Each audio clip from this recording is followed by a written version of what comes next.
Assalamualaikum. Today we will discuss about glycolysis. Glycolysis is the first step of glucose oxidation, and it has two phases. First phase is energy investment phase or preparatory phase. अब ये जो energy investment phase है, preparatory phase है, ये पूरे process में सिर्फ एक टाइम तो होती है और इसमें दो एटीपी जो है वो यूटिलाइज होते हैं। अब इसका सबसे पहला जो स्टेप है दैट इज़ कि जिसमें ग्लूकोज जो है ग्लूकोज 6-फॉस्फेट में चेंज हो रहा है, और इसमें ये जो है ये एक इरिवर्सिबल स्टेप है। और इसमें जो एंजाइम है दैट इज़ हेक्सोकाइनेज। अब हेक्सोकाइनेज ऐसा एंजाइम है जो कि 6 कार्बन शुगर्स पर एक्ट करता है। अब ये एक एब्सोल्यूट स्पेसिफिक एंजाइम नहीं है कि मतलब सबस्ट्रेट स्पेसिफिक एंजाइम नहीं है जो कि सिर्फ एक सबस्ट्रेट पर एक्ट करेगा। जो हेक्सोकाइनेज है ये ऐसे एंजाइम होते हैं जो कि 6 कार्बन शुगर्स पर एक्ट करते हैं। वो 6 कार्बन शुगर ग्लूकोज हो सकती है, गैलेक्टोज हो सकती है, मैनोज हो सकती है। इस वजह से इनको हम ग्रुप स्पेसिफिक एंजाइम्स कहते हैं या रिलेटिव स्पेसिफिक एंजाइम्स कहते हैं। अब काइनेसिस एंजाइम्स ऐसे एंजाइम्स होते हैं जो कि फॉस्फेट ग्रुप को एक मॉलिक्यूल से दूसरे मॉलिक्यूल में ट्रांसफ़र करते हैं, इसे हम काइनेसिस एंजाइम्स कहते हैं। जहाँ पर भी आपको ऐसे काइनेसिस एंजाइम लिखा हुआ नज़र आए तो आपको पता चल जाना चाहिए कि ये फॉस्फेट ग्रुप को ट्रांसफ़र कर रहा है, ठीक है, एक मॉलिक्यूल से दूसरे मॉलिक्यूल में। उसके बाद जो है वो हमारे पास सेकंड स्टेप है दैट इज़ रिवर्सिबल स्टेप। अब इसमें रिवर्सिबल स्टेप है मतलब ये दोनों डायरेक्शन में प्रोसीड हो सकता है। अब इसमें जो ग्लूकोज 6-फॉस्फेट है वो अपने आइसोमर ग्लूकोज फ्रुक्टोज 6-फॉस्फेट में चेंज होगा। और इसमें जो एंजाइम है वो आइसोमेरेज है, इसको हम ग्लूकोज फॉस्फेट आइसोमेरेज या हेक्सोज फॉस्फेट आइसोमेरेज भी कह सकते हैं इस एंजाइम को। इसके अलावा जो थर्ड स्टेप है हमारे पास डैट वो भी इरिवर्सिबल है, और इसमें जो एंजाइम है डैट इज़ फॉस्फोफ्रुक्टोकाइनेज 1। और इसमें जो फ्रुक्टोज 6-फॉस्फेट है वो चेंज होगा फ्रुक्टोज 1,6 बिस फॉस्फेट में। तो इट्स मीन डैट कि यहाँ पर एक एटीपी जो है वो दो एटीपी में से एक एटीपी जो है वो इस स्टेप में जो है वो यूटिलाइज हो जाएगा। और ये जो स्टेप है इसमें जो पहले जो था फ्रुक्टोज 6-फॉस्फेट में जो फॉस्फेट ग्रुप था वो 6 कार्बन पर अटैच था, लेकिन यहाँ पर जो न्यू फॉस्फेट ग्रुप आएगा वो कार्बन नंबर 1 पर अटैच होगा, ठीक है। तो इसके अलावा ये जो स्टेप है ना कि फ्रुक्टोज 6-फॉस्फेट फ्रुक्टोज 1,6 बिस फॉस्फेट में चेंज हो रहा है, इसको हम रेट कंट्रोलिंग स्टेप या रेगुलेटरी स्टेप भी कहते हैं। ये ग्लाइकोलाइसिस के रेट को मेंटेन करता है, उसको कंट्रोल करता है। अब वो कैसे कि जब हमारी बॉडी में एनर्जी का लेवल जो है वो लो होता है तो तब एएमपी का लेवल हाई होता है। एएमपी का लेवल हाई होता है तो इट्स मीन डैट कि हमें एटीपी बनाना है। तो ये जो एएमपी है वो इस एंजाइम को जाकर सिग्नल देगा कि अपना रेट ऑफ रिएक्शन ज़्यादा करे। लेकिन जब हमारी बॉडी में ऑलरेडी ही एटीपी का लेवल ज़्यादा है तो ये जो एटीपी है वो इस एंजाइम के लिए इनहिबिटर के तौर पर एक्ट करेगा और इसके रेट ऑफ रिएक्शन को कम करेगा। ये पीछे लेक्चर में भी हमने ये बात डिस्कस की थी एलोस्टेरिक रेगुलेशन में भी कि कैसे कोई जो है वो इनहिबिटर या एक्टिवेटर के तौर पर एक्ट करता है, ठीक है। इस तरह यहाँ पर जो है वो हमारे पास हमारी फर्स्ट फेज़ जो है वो ख़त्म हो जाती है इन्वेस्टमेंट फेज़। सेकंड फेज़ हमारे पास जो है वो ऑक्सीडेटिव फेज़ है। ऑक्सीडेटिव फेज़ जो इसको हम पे ऑफ फेज़ भी कहते हैं, और इसमें ये 2 टाइम्स जो है वो होती है। इन्वेस्टमेंट फेज़ 1 टाइम्स होती थी, ये 2 टाइम्स होती है, और उसमें 2 एटीपीज़ यूटिलाइज हो रहे थे, इसमें 4 एटीपीज़ जो है वो फॉर्म हो रहे हैं।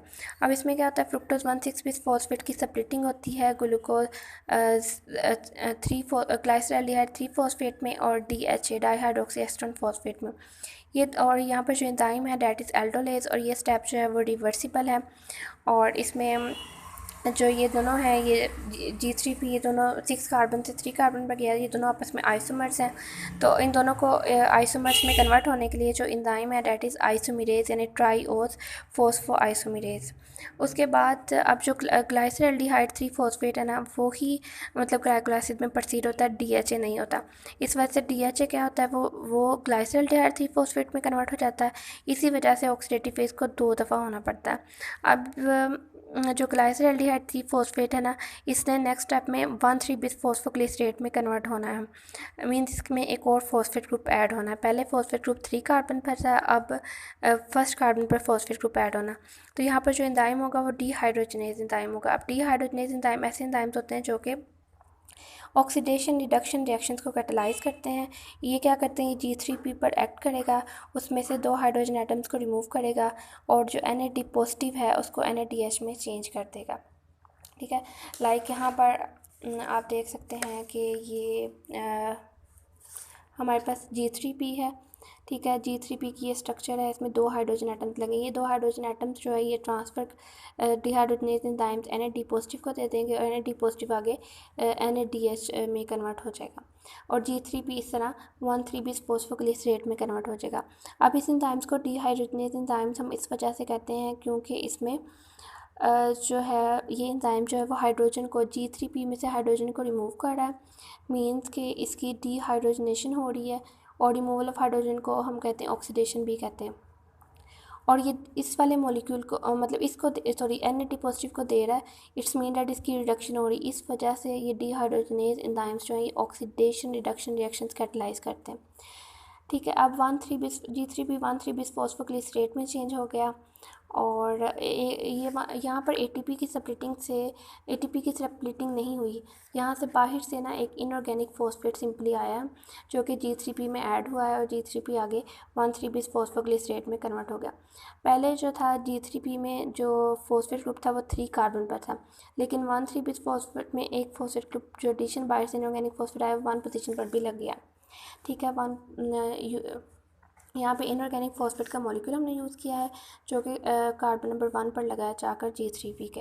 तो इस तरह ये 1,3 bis फॉस्फोग्लिसरेट में चेंज हो गया और इसमें साथ में इसमें 2 मॉलिक्यूल्स Na पॉजिटिव के 2 NADH में भी चेंज हुए।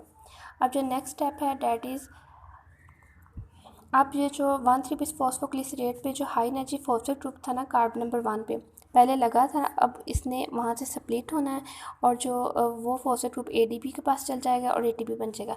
अब ये जो ये पहला ऑक्सीडेटिव फेज में पहला स्टेप है जिसमें एनर्जी की प्रोडक्शन हुई है ATP की फॉर्म में। ठीक है।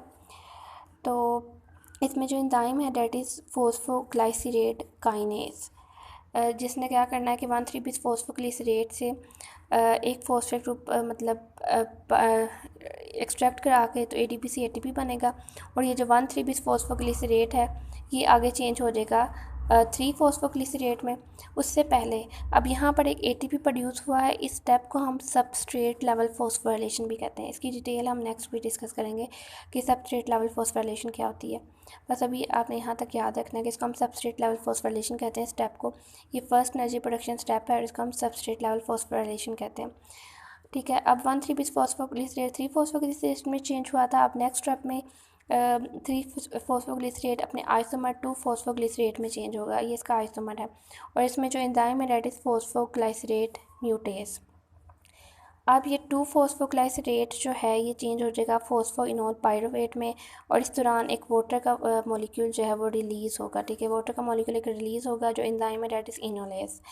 अब फॉस्फोइनोल पायरुवेट आगे चेंज हो गया पायरुवेट में, तो इस दौरान भी एक हमारे पास ATP का मॉलिक्यूल बना। ये 2 ATP इस वजह से लिखें क्योंकि आपको पता है कि 2 साइकिल चलने ना, ऑक्सीडेटिव फेज 2 दफ़ा होती है ना, तो इस वजह से दोनों स्टेप्स को मतलब कंबाइन करके 2 ATP लिखा है। फिर वो जो इस स्टेप में जो एंजाइम है दैट इज़ पायरुवेट काइनेज और ये स्टेप भी इरिवर्सिबल है। अब कौन सा स्टेप जो है वो रिवर्सिबल है, इरिवर्सिबल है, वो जो जितने भी इरिवर्सिबल स्टेप्स हमने डिस्कस किए ना वो तमाम के तमाम जो है वो रेगुलेटरी स्टेप्स हैं। मतलब ये ऐसे स्टेप्स हैं जिसने ग्लाइकोलाइसिस के रेट को कंट्रोल करना है कि इन्होंने मतलब उसको कि वो ग्लाइकोलाइसिस को प्रोसीड करवाना है या उसको इनहिबिट करना है, ये इन स्टेप्स पर जो है वो बेस करता है। तो ये हम रेगुलेटरी स्टेप्स नेक्स्ट लेक्चर में डिस्कस भी करेंगे कि कैसे कंट्रोल करते हैं ग्लाइकोलाइसिस के रेट को। होप आपको यहाँ तक जो है इसकी समझ आ गई होगी। ये स्टेप्स जो हैं वो दोनों इसकी फेजेस कंप्लीट हो चुकी हैं ग्लाइकोलाइसिस की। उसके बाद अब जो है वो हम एनर्जेटिक्स इसके डिस्कस करेंगे, कितने ATP कितने NADPH वगैरह बने हैं इसमें। ठीक है। और देन फिर हम इसकी पाथवे की रेगुलेशन, इसकी कंट्रोल पॉइंट्स का डिस्कस करेंगे। ओके, अल्लाह हाफिज़।